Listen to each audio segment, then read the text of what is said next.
रानी पद्मिनी, जो कि अपनी सुंदरता के चलते जानी जाती थी, वो इतनी ज़्यादा सुंदर थी कि दिल्ली का सुल्तान अलाउद्दीन खिलजी जब उसका रिफ्लेक्शन मिरर में देखें, तो वो उनकी डिज़ायर होने लगी कि वो रानी पद्मिनी को पाना चाहते थे।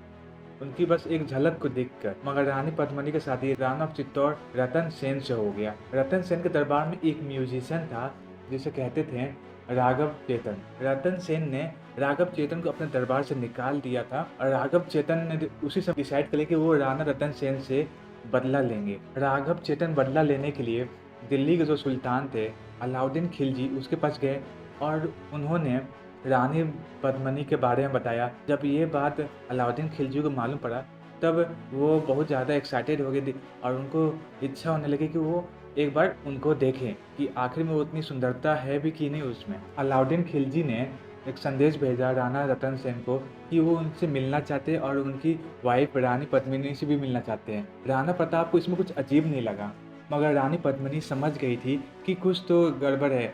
रानी पद्मिनी अलाउद्दीन खिलजी से मिलने के लिए इनकार कर दी, मगर रतन सेन के चलते रानी पद्मिनी मान गई। रानी पद्मिनी ने ये डिसाइड किया कि वे उन्हें मिलेंगी, मगर अपना रिफ्लेक्शन मिरर में दिखाएंगी।